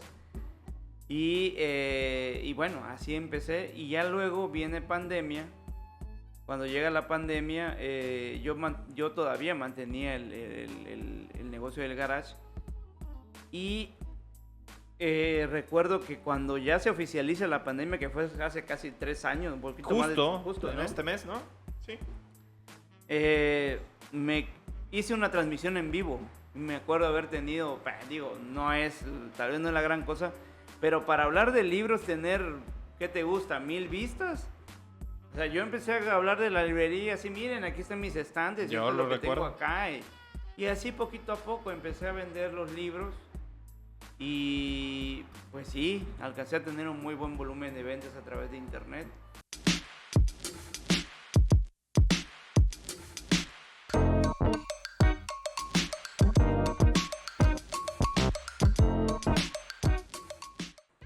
A la par de eso, yo también fui desarrollando, por eso te digo que cuando hablo de los libros, yo hablo de los libros desde muchos puntos de vista, porque a la par de abrir la librería, yo me fui haciendo del oficio de editor de libros también. Ya. Entonces, en esa ocasión me cayó un proyecto para hacer una revista científica, que era mi primer tiro fuerte, y de ahí me quedó un pequeño fondo. Entonces, cuando yo me meto a hacer lo de la venta de los libros y empiezo a conocer la naturaleza del negocio y todo eso, y ya diste primer salto, cuando no tenía nada de decir, bueno, voy a tirar todo, o sea, voy a agarrar mis cosas y las voy a vender. Pues ni modo, no me queda de otra, ¿no? Claro.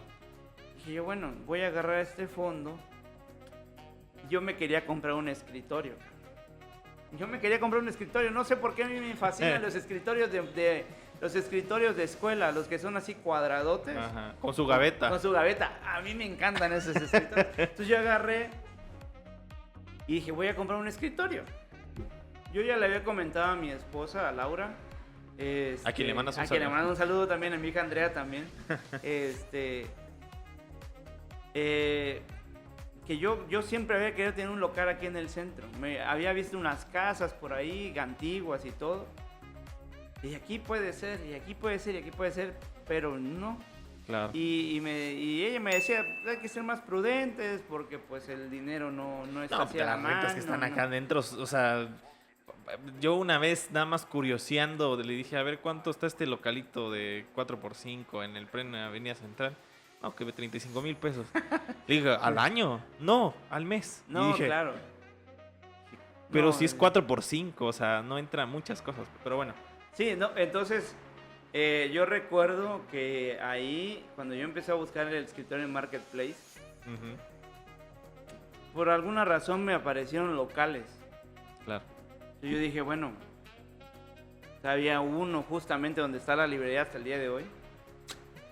Y yo dije, bueno, tengo de fondo, ¿qué te gusta? 10,000 pesos. Pues si yo tengo esos 10,000 pesos, me los voy a fregar en un ratito, en una salida, o que vamos aquí. Y dije, bueno, si lo voy a gastar, que sea en algo que yo quiera, pues. O que yo piense que puede funcionar. Y yo ya traía el arrastre del garage. Y una de las cosas que a mí siempre me pasaban y me comentaban es que no encontramos el local. Y te puedo decir, y cuando yo hablo justamente del tema de que la gente sí lee, es que había gente que cruzaba toda la ciudad caminando desde el centro para llegar a mi casa a veces a mediodía a comprar libros. Sí, llegaban hechos una sopa. O sea, Con el calor de Tuxtla. Con el calor, el bellísimo calor de Tuxtla. Y llegaban ahí sofocados y todo, pero llegaban a comprar los libros. Llegaban a comprar los libros. Entonces dije yo, bueno, entonces esto sí funciona. Yo agarré, me acuerdo que fui a ver el local, no le dije nada a mi esposa, le dije, ahorita regreso. Ya me fui, ¿no? Y dije yo ya tenía el dinero aquí, fui a ver el local, ¿no? ¿Qué tanto? Pues yo así, mood de empresario, ¿no? Mentalidad de tiburón, ¿no? Claro, prospección, así, Prospección, ¿no? claro. Dije yo, pues tengo esa cantidad, Jala, no jala. jala, no jala. E incluso me dijo el señor que me rentó el lugar, me dice, mire, ¿qué va a poner? Porque aquí antes había una de barbacoa. Uy, qué bueno no, lugar. que no pegó, ¿no? Pues no, voy a poner una librería. ¿Cómo? Sí, una librería. Pero, ¿cómo le va a hacer o qué? Sí, ni la barbacoa pegó. Así, a eso voy. Si ni la barbacoa pegó, ¿no? Claro. Me dice, pues mire, maestro, porque así me dice, maestro. Claro. Mire, si el local no funciona, con toda confianza lo platicamos, porque yo lo renté en agosto. En diciembre me dijo, ¿usted sabe qué? Ya no se va a poder. Y yo le devuelvo el depósito y ya quedamos como cuates, no importa cómo esté el local, para ayudarlo. Muchas gracias. Le digo, no se preocupe, de verdad, yo espero que funcione, ¿no? Que jale. Que jale. No hice una planeación, no es de que agarré y... No, yo agarré, ahora sí que, como le dijeran a Spider-Man, ¿no? Haz un salto de fe, ¿no? Claro. Te avientas, ¿no? 97% de probabilidad. Sí. 97% de fe. De fe, ¿no? 1% de probabilidad. Sí, claro. exactamente. Entonces dije yo, bueno, agarré, me aventé. Obviamente cuando yo empecé llevé 2 estantes, no Y es la como mesa. lo que ves ahora, que Claro. todo está más o menos estructurado. No, eran 2 estantes, una mesa y un refri que había comprado. Dije yo, aquí voy a pegar la coca, órale, de una Claro. vez, ¿no? Ahí voy a pagar mi renta. Hasta el día de hoy no lo he logrado, pero bueno, ahí va, ¿no? Y así empecé. Entonces cuando yo llego y abro la primera vez, no sabía ni qué horario iba a abrir, no tenía rótulo, no tenía nada. Yo lo agarré así pelón y así abrí. Yo tuve un primer asistente, a Gerson, que recuerdo yo daba clases en ese entonces. Yo me fui a dar mis clases y lo dejé solito a él. Cuando viene a ver me habla, oye, desesperado. Yo, no, oiga, jefe, lo que pasa es que aquí están los de Televisa. Y que quieren hacer una entrevista, que porque son de cultura y que no sé qué, y que viene otro. O sea, muchos compañeros acuerparon, pues. Claro. ¿No? Yo en algún momento también trabajé en medios, pues, y en comunicación social también tengo experiencia y todo. Hay uno que otro conocido fue, y se puso nervioso este chavo, a la mera hora se fue, me quedé solito otra vez. Y busqué ahí la manera de encontrar gente de confianza hasta que logré encontrar gente que me ayudara realmente. Y obviamente cuando ya empecé la venta como tal, ya lo duro de decir tengo que abrir y tengo que pagar la renta final de mes y tengo que pagar el salario y tengo que pagar esto y lo otro. Esa es otra prueba de fuego. Porque puedes decir... Porque sale o no sale. ¿Es negocio o no es negocio? Es como estar pagando publicidad a cada rato. Yo sí le apuesto a eso, pero yo creo al día de hoy que si va a funcionar, no tienes que depender de la publicidad. O sea, la gente tiene que llegar solita porque ya te ubica y gracias a Dios ahorita ya estamos en eso. Ya llevamos 3 años casi. Y sí, claro. Entonces no ha sido fácil y yo recuerdo mucho que cuando la primera semana vendí. Saqué lo de la renta y el salario, ¿no? Pero ya el siguiente sábado, yo me acuerdo que abrí todavía o sea, imagínate, sin tener nada claro ni nada y todavía con indisciplina, decir, ay, Con desidia. voy a abrir a las 11, total es mi local, ¿no? ¿Quién me va a decir algo? Soy yo soy mi propio jefe y tarán, ¿no? Llego ahora a las 11 y eran las casi como partido de fútbol 2:59, no había vendido nada completamente, te lo juro que fue un desánimo terrible porque dije, bueno, ya, o sea, realmente tenían razón cuando me decían esto no va a pegar. Y no, y se apachurra el corazón porque quieres ver a la gente que llega y nada.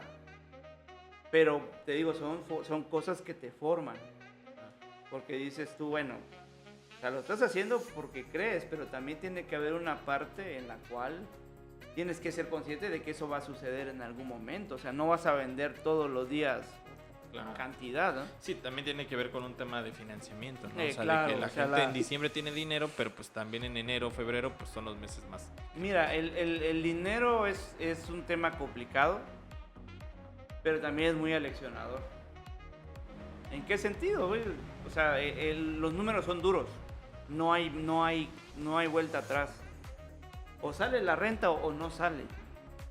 O sale la renta o ves qué haces. Y Sí. si realmente estás comprometido con eso, lo vas a hacer y vas a agarrar, bueno, de mi bolsa, ni modos. Pero la cosa es que eso no suceda. Y te puedo ser muy sincero. En algún momento yo agarré de caja chica el negocio. Dije, Claro. Ajá. total, ¿no? O sea, es mío, ¿qué pasa, no? Pero igual, hay épocas de vacas muy flacas, ¿no? Y y conforme fue pasando el tiempo, la gente nos fue ubicando, y fuimos haciendo transmisiones en vivo, las ofertas y todo eso, y poquito a poco se fue arraigando. Claro. Pero sí, esto que comentabas tú al principio de la pregunta es justamente eso, que llegó un momento en el cual nos confiamos, creímos que a nosotros no nos iba a tocar, pero sí, sufrimos dos asaltos. Y nos dice la gente todavía, ¿cómo es posible que a alguien se le ocurra robar en una librería? ¿Cómo es posible que a alguien se le ocurra robar en una librería? Pues sí, nos despelucaron 2 veces, con el perdón de la palabra, pero sí, dos veces nos tocó. De hecho, si me dejas ahí complementarte, yo me acuerdo haber visto el post que tú hacías, porque fue creo que en un mismo año, creo que estuvo muy duro ese año, ¿no? Fue con un mes de diferencia. No, o sea, pero yo me acuerdo que, y es ahí donde yo te digo que también tiene que ver cómo uno toma las cosas. Yo me acuerdo que tú colocabas, y digo, no lo vi, pero sí me acuerdo muy bien de ese post de decir, nos dejaron 16 pesos. Con esos, no sé cuánto fue ese dinero, pero era, con esos 16 pesos vamos a seguir arrancando. Sí, mira. O sea, no sé cuánto te dejaron ahí, Fabián. Sí, 16 pesos. Sí, 16 pesos. 16 pesos. Sí, mira, yo creo que también son pruebas de fuego. O sea, yo te juro que cuando pasó eso, yo no quería llegar al local. Porque incluso a mí en alguna ocasión también me entraron a robar a mi casa. Ya tiene un rato, ¿no? Y es una sensación de impotencia, de desaliento, de decir, bueno, ¿quién fue? ¿Cómo fue? Pero mira, una de las cosas que sí ha sucedido es que también fue como una cosa generalizada, no a todos les tocó, pero sí te puedo decir, por ejemplo, que al menos en el caso del ayuntamiento sí implementó seguridad, eso sí te lo puedo decir, y yo que tengo el lugar ahí, es algo que siempre se agradece porque nosotros tenemos un grupo de seguridad y la parte del ayuntamiento nos ayuda bastante porque, como nos decía un amigo que trabajó en seguridad, la seguridad no es que agarren al ladrón y lo amaguen enfrente de ti o cuando está robando, no. La seguridad tiene gran parte de la efectividad de la seguridad, creo yo, y sin tener tanta experiencia en ese ámbito, estoy hablando como ciudadano común y corriente. Es la disuasión, que vean las patrullas, que vean a los policías cerca, y eso ha funcionado mucho. Y te lo puedo decir, o sea, al día de hoy sí, después de esos dos sucesos, que el primero sí fue muy fortuito, nos robaron una laptop, no fue ni siquiera un robo como tal, fue una... ¿Cómo se puede decir? O sea, engañaron a la chica que estaba ahí atendiendo, le dijeron, ¿sabes qué? Oye, quiero esto, amontonaron todo. Y, oye, ¿tienes una bolsa? Sí, claro, aquí se metió a la bodeguita y cuando vino a ver ya se habían llevado las cosas. O sea, no fue algo con violencia. Claro. En la segunda ocasión sí fue algo con violencia, ¿no? Pero te digo, cuando nosotros solicitamos el apoyo de la seguridad, pues llegaron, ¿no? Obviamente se le tiene que dar seguimiento, uno tiene que tener el tiempo para asistir y todo eso, pero sí se hizo la denuncia correspondiente y de parte de las autoridades nosotros recibimos el apoyo. Obviamente también, pasado eso, y cuando comentas tú lo de los 16 pesos, es que lo que hicimos después fue un remate a fin de año, justamente quedó en sábado. Nosotros trabajamos de lunes a sábado, trabajamos el 31 de diciembre creo que fue 2021. Después de todo eso dije, bueno, ya pude entrar a la librería porque no la toqué un ratito. Yo no toqué la librería, me sentía yo mal. No, me sentía yo raro, ¿no? Me daba miedo abrir. Pero dije, bueno, ya que sea lo que Dios quiera, voy a abrir otra vez. Y voy a abrir nada más un día. Voy a abrir voy a hacer un remate un sábado, voy a abrir a las 10 y me voy a abrir a las 5, voy a cerrar a las 5. Y anuncié, bueno, vamos a hacer un remate de fin de año para refinanciar lo que tenemos, para poner más seguridad, poner cámaras, poner una reja, y necesitamos de su apoyo. Y dicho y hecho, la gente llegó. O sea, desde que abrimos hasta que cerramos, y mira cómo son las cosas. A veces entre ciudadanos no nos valoramos tanto, pero cuando alguien realmente está creyendo en una causa, de verdad, Sí. o sea, te lo puedo decir, la gente se puso afuera a cuidar que nadie sospechoso pasara, ¿no? Así de, oiga, es que fíjese que pasó un muchacho ahí como viendo raro, ¿no será que el que fue y que hizo eso? No sé, le digo, realmente no sé. Pero nosotros aquí lo estamos cuidando y no se preocupe y no vamos a cerrar la librería. Y eso tiene que seguir, o sea, esos mensajes... Esa apropiación. Claro, exactamente. Y eso no creo que no todos los negocios lo generan. O sea, eso que acabas de decir tú, ese es el término, apropiación. Cuando yo te hablaba de las raíces, ese es el término, la apropiación. Como una comunidad de ciudadanos, de lectores, no lectores o entusiastas de la lectura, se apropian de un lugar. Y eso no solamente pasa con nosotros como librerías, sino con las bibliotecas. Como hay bibliotecas donde cuesta mucho la actividad, hay bibliotecas que la gente necesita y que dice, oye, ¿cuándo nos mandan más libros? Tengo una anécdota de una biblioteca que está en una penitenciaría. Y dicen los usuarios de la biblioteca de esta penitenciaría que cuando les mandan más libros porque tienen tiempo de sobra. Y dices, bueno, claro, les vamos a mandarle más libros para que lean, ¿no? O sea, entonces, la apropiación justamente es uno de los grandes valores, uno de los grandes tesoros que hemos encontrado en la librería, que la gente ya la ubica, que les gusta mucho el concepto de segunda mano. Y el concepto de segunda mano también nos da la gran posibilidad de decir, ¿sabes qué? Mira, hay muchos niños que circulan alrededor de la librería, niños en situación de calle, niños pues de las personas que venden ahí cerca, hijos de los locatarios, la gente, niños y niñas.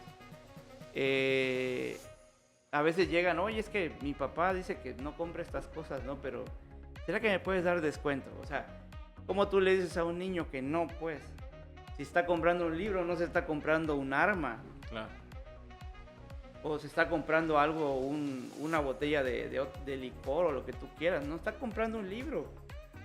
Ah, por supuesto. ¿Cuánto da? Ahora sí, ¿cuánto traes? ¿Cuánto me ofreces, no? No, pues traigo 5, ¿no? Y el libro vale 10. Ay, pues llévatelo. Y esas cosas son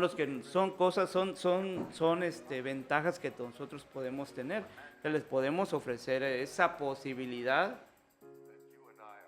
de permitirles el acceso al libro. Claro. Pues Fabián, ¿qué te puedo decir? Nos echamos literalmente 2 podcasts. Sí, ¿verdad?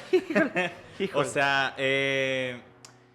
creo que se nos pasan desapercibidos muchísimos temas, ¿no? Creo que algo que se nos pasó, bueno, no creo que se nos haya pasado, pero creo que pudimos haber hablado de muchísimos temas. Primero, creo que la oralidad cultural que se tiene en Chiapas creo que es impresionante, ¿no? Creo que un buen ejemplo es Heraclio Cepeda, ¿no? O sea, de que todo el mundo le dice que escribía chingón, pero que cómo contaba las anécdotas era más chingón. Y déjate tú de eso, que creo que es algo que tiene la mayoría de la gente acá. Uh-huh. Sabe contar. Lástima que muy poco sabemos escribir.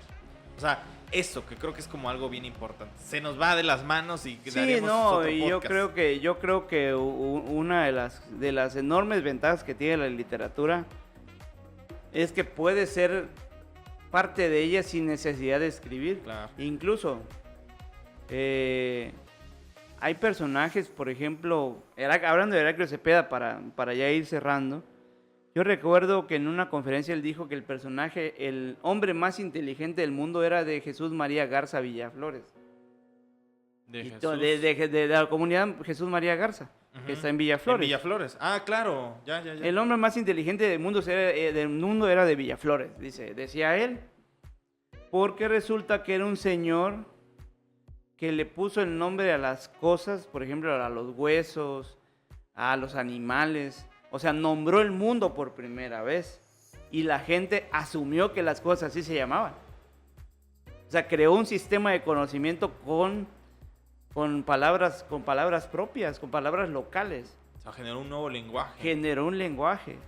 Entonces decía él, el hombre más inteligente del mundo, y esa frase a mí, frase matona, a mí no se me olvida, el hombre más inteligente del mundo es de Villaflores, y vive en Jesús María Garza, ¿no? Y se iba. Sí. Entonces la literatura tiene una plasticidad y una apertura tan grande que te permite, a lo mejor no escribir, pero sí ser parte de ella como lector, o incluso lo que estamos tú y yo platicando ahorita, puede salir algún personaje. Yo así, por ejemplo, hice una investigación acerca de un personaje que se llama Josep Torres Campalans, que es un supuesto un supuesto pintor que vivió supuestamente en San Cristóbal de las Casas y que fue amigo de Picasso y fue con él creador del cubismo. No existió. No, lo creó un escritor español que se llamaba Max Aub. Pero a mí se me hizo muy curioso cómo él creó toda esa idea, toda esa estructura. Ese mito. Ese mito, Sí, claro. ¿sí? Y cómo encontré yo a Josep Torres Campalans en una plática. Y ahí está el personaje. Entonces, realmente creo yo que, como dices tú, hay muchas ideas sobre el tintero, en el tintero. Pero, híjole, el Claro. mundo de los libros es muy amplio, ¿no? Oye, y para ir cerrando, queridísimo Fabián, y no te regañen ahí, ¿dónde te podemos encontrar? ¿Dónde podemos encontrar Libros Tuxtla? ¿Dónde podemos encontrar lo que estás haciendo? Si nos puedes dar tu Facebook. Bueno, yo te sigo fielmente ahí en Facebook, así que no sé si quieres dar esa red, alguna otra red social que tú tengas a la mano. Adelante, este es el espacio. Sí, yo creo que voy a abrir mi espacio del corazón azul. Sí, ya para que... No, en Facebook estoy como Fabián Rivera Juárez. Me preguntaba una persona que por qué me puse así, porque yo originalmente firmo como Fabián Rivera, pero resulta que en estas ondas del multiverso de la red social, soy homónimo de varias. O sea, te puedo decir que hay un Fabián Rivera que canta narcocorridos. Entonces, hay un Fabián Rivera que es abogado, hay un Fabián Rivera que es contador. Es como ver el multiverso, ¿no? Entonces, Fabián Rivera Juárez creo que es ya más puntual. Más puntual porque además también, y eso es algo que sí quiero hacer patente, pues el apellido de mi mamá, Juárez. O sea, yo no la puedo dejar de lado. Mi mamá para mí es fundamental en mi formación y aparte, pues, madre soltera, ¿no? Entonces, ella, pues, siempre ha creído en lo que yo hago y nos ha acuerpado en muchas cosas. Entonces, para mí, que aparezca su apellido en mi firma, para mí es bien, bien importante porque es darle su lugar. Y ojalá hubiera más así, ¿no? O sea, de darle lugar a la mamá, a la mujer. Porque sí es bien importante. O sea, ella realmente, cuando yo de repente voy y le cuento las cosas que pasan a veces, tanto en el negocio, en la familia o en el trabajo, y ella me cuenta las anécdotas de lo que ella vivió cuando trabajaba. O sea, yo no... Es un juego de niños. Es un juego de niños lo que estoy viviendo, ¿no? Y es algo que nunca voy a dejar de admirar y para mí es bien importante reconocer su espacio, su lugar, ¿no? Entonces a mí me encuentran en Facebook como Fabián Rivera Juárez y en TikTok estoy como Libros Tuxtla, ¿no? De repente no me doy cuenta que estoy siguiendo otras cuentas como la librería, pues, pero es la única que tengo activa, ¿no? Pero sí, donde soy más activo es en Facebook. Claro. ¿No? Pues Fabián, te agradecemos muchísimo. No, gracias a ti. Hombre, o sea, nos echamos creo que fue una plática muy catártica, muy literalmente de todo, como yo le decía. ¿Cuánto tiempo nos echamos? Nos echamos, o sea, hicimos un bloque de 25 minutos y ahorita hicimos un bloque de 1 hora y 15 minutos. Ya hablando. Espero que no se vayan a aburrir. Creo que no. Pero bueno, lo que te quería decir, bueno, pues agradecerte infinitamente tu tiempo, tu sabiduría, bueno, tu amistad también, Gracias, ¿no? gracias. Entonces, creo que es como muy importante y creo que hemos llegado al punto, ¿no? De que pues quisimos hablar de literatura, no nos quisimos ir como a un tema así, porque también se me hace muy pretencioso de venir aquí a explicar las pretensiones de ciertos autores, la tendencia, la corriente, eso. Pero a mí se me hacía más importante justo hablar sobre el fenómeno de libros Tuxtla, que creo que es algo que alcanzamos muy bien. Y pues conocerte un poco más para Muchas que la gracias, gente no, pues. pues te ubica, bueno, seguramente te ubica y que la gente que va a escuchar esto y pues escuchar un poco más de tu historia. No, muchas gracias por el espacio. La verdad es que sí, yo creo que uno de los temas acá es pues ver el libro como algo, y eso también cuando me preguntan los papás que se preocupan mucho por cómo le hacen para que sus hijos lean, ¿no? Que los libros estén ahí. O sea, si tienen la posibilidad de adquirir libros, vayan a Libros Tuxtla, Claro. que compren libros, o sea, que los tengan como algo cotidiano, como algo que les va a contribuir, o sea, hacerlos como parte de la realidad cotidiana, ¿no? Sin dejar de lado, como te decía, que estamos en un ámbito de multiplataforma, ¿no? Entonces, te agradezco mucho el espacio y de verdad, pues ojalá podamos seguir conversando en otra ocasión. Pues esperemos que sí, Fabián. Pues bueno, y pues terminamos este inmenso capítulo y creo que uno de los más largos, seguro, pero de los más ricos, o sea, no lo sentí la hora, o sea, la verdad, te estoy muy sincero, creo que hablamos de muchas cosas que obviamente, digo, si hubiéramos hablado de la historia de la literatura, pues no, obviamente no acabamos. Yo, o sea, yo en ese caso soy apasionada de la historia de la ciudad, por ejemplo. Hacemos 6 tomos de cualquier cosa. Pero bueno, nada más recordarle que mi nombre es Andrés Domínguez, soy reportero de Chiapas Paralelo y el día de hoy pues terminamos este capítulo, no sin antes recordarles que este podcast se puede ver y escuchar, se puede ver a través de www.youtube.com/Chiapas Paralelo TV. Y se puede ver en Spotify, en Apple Podcast, se puede escuchar en Spotify, en Apple Podcast, en Google Podcast, ponen Inventario o Chiapas y ahí seguramente nos encuentran. Agradecemos mucho el apoyo de nuestro compañero José Domingo y pues nada, nos vemos en el siguiente capítulo de Inventario, el podcast de Chiapas Paralelo.